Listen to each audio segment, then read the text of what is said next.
Recipe പറഞ്ഞു കൊടുത്തിട്ട് വരെ ഈ സംഭവം ഉണ്ടാക്കാൻ ഇവർക്ക് സമയമില്ല. ചെറുപ്പത്തിലെ നമ്മുടെ ഇല്ലത്തെ എല്ലാവരും ഇത് തന്നെ ഉപയോഗിക്കാറ്. അപ്പൊ ഞാനിത് ജേർണലിസ്റ്റ് ആയിരുന്നുകൊണ്ട് തന്നെ ഇത് അധികം ആലോചിച്ചിട്ടുണ്ടായിരുന്നില്ല. ഹായ്, എല്ലാവർക്കും നമസ്കാരം. കോവിഡ് കാലഘട്ടമാണ് ഇന്ന് പല ബ്രാൻഡുകളും നമ്മുടെ മുമ്പിൽ നിൽക്കുന്നത്. കാരണം ആ കാലഘട്ടത്തിൽ ഒരുപാട് ഇന്നോവേറ്റീവ് ഐഡിയാസും പുതിയ സംരംഭങ്ങളും ഉടലെടുത്തിട്ടുണ്ട്. പക്ഷേ ഇത് കൺസിസ്റ്റൻ്റ് ആയിട്ട് ഒരുപാട് വർഷം കൊണ്ടുപോകാന്ന് പറയുന്നത് വളരെ ബുദ്ധിമുട്ടുള്ളൊരു കാര്യമാണ്. അങ്ങനെ കൺസിസ്റ്റൻ്റ് ആയിട്ട് സക്സസ് ആയി ഇന്നൊരു ബ്രാൻഡ് നമ്മുടെ മുമ്പിലുണ്ട്, റിതു ഹെയർ ആൻഡ് സ്കിൻ. ആ ബ്രാൻഡിൻ്റെ ഫൗണ്ടർ അനഘ ജൈൻ എൻ്റെ മുമ്പിലുണ്ട്. Ma'am, welcome to the show. Ayurveda products എല്ലാവരും ചൂസ് ചെയ്യുന്ന ഈ കാലഘട്ടത്തിൽ ഹെർബൽ പ്രൊഡക്ട്സ് കൊണ്ട് എന്താണ് ഈ റിതു ആൻഡ് സ്കിന്നിലേക്ക് എത്താനുള്ള കാരണം? ഇതിൽ പ്രധാനപ്പെട്ട കാര്യം ഞാൻ അലർജിക് ആണെന്നുള്ളതാണ്. അലർജിക് ആയതുകൊണ്ട് തന്നെ ഈ മാർക്കറ്റിൽ അവൈലബിൾ ആയിട്ടുള്ള സിന്തറ്റിക് കെമിക്കൽസ് ആയിക്കോട്ടെ, ആയുർവേദിക് പ്രോഡക്ട്സ് ആയിക്കോട്ടെ, പലതും എനിക്ക് ഉപയോഗിക്കാൻ പറ്റാറില്ല. ആദ്യം വന്നത് ഹെയർ ഓയിലായിരുന്നു. ആ കോവിഡിൻ്റെ സമയത്ത്, പോസ്റ്റ് കോവിഡ് സമയത്ത് എല്ലാവർക്കും ഡാൻഡ്രഫും ഹെയർ ഫോളും അങ്ങനത്തെ ഇഷ്യൂസ് ഉണ്ടായിരുന്നു. എനിക്കാണെങ്കിൽ നീരിറക്കം, കോൾഡ്, അലർജി, അങ്ങനെ കുറേ ഇഷ്യൂസ് ഉണ്ട്.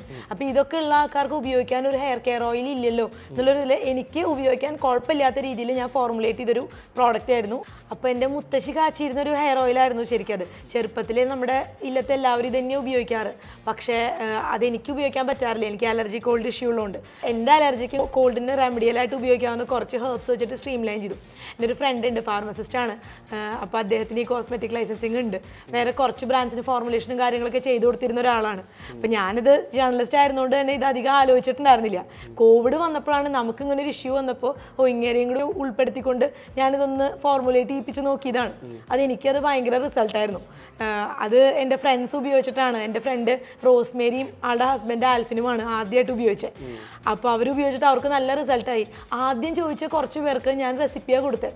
റെസിപ്പീസ് ഒരു 5-6 പേർക്ക് കൊടുത്തതിൽ എനിക്ക് മനസ്സിലായ ഒരു കാര്യം, ആർക്ക് വേണമെങ്കിൽ ഹെയർ ഓയിൽ ഉണ്ടാക്കാം, എല്ലാവർക്കും എണ്ണ കാച്ചാൻ അറിയാം.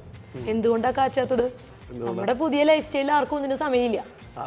ഞാൻ ഇതിന്റെ റെസിപ്പി പറഞ്ഞു കൊടുത്തിട്ട് വരെ ആൾക്കാർക്ക് ഇതൊരു 48 മണിക്കൂറുള്ള പ്രോസസ്സാണ്. അതായത് സ്ലോ ഇൻഫ്യൂഷനും ഉണ്ട്, അതുപോലെ ഹോട്ട് പ്രോസസ്സ് ഉണ്ട്. അതൊക്കെ കഴിഞ്ഞിട്ടാണ് വരുന്നത്. ഈ സംഭവം ഉണ്ടാക്കാൻ ഇവർക്ക് സമയമില്ല. മാത്രമല്ല ഈ ഹെർബ്സ് അവൈലബിൾ അല്ല.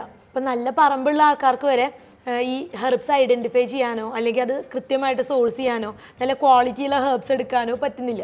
അവിടെയാണ് എനിക്ക് മനസ്സിലായത്, ഓക്കെ, ഇനി ആൾക്കാർക്ക് റെസിപ്പി അല്ല പറഞ്ഞു കൊടുക്കണ്ടേ, ആൾക്കാർക്ക് വേണ്ടത് ഫിനിഷ്ഡ് പ്രോഡക്റ്റ് ആണ്. നമുക്ക് പുറമേ നിന്ന് ഹെർബ്സ് ഒക്കെ കൊണ്ടുവരുന്ന ആൾക്കാരൊക്കെ ഉണ്ട് വേറെ സംസ്ഥാനങ്ങളിൽ നിന്നൊക്കെ. പക്ഷെ അതിനൊന്നും നമ്മൾ ലോക്കലായിട്ട് സോഴ്സ് ചെയ്യുന്ന നമ്മുടെ നാട്ടിൽ തഴച്ച് വളരുന്ന നീലയമരിയുടെയോ കയ്യുണ്ണിയുടെയോ ഒന്നും ഗുണം കിട്ടില്ല.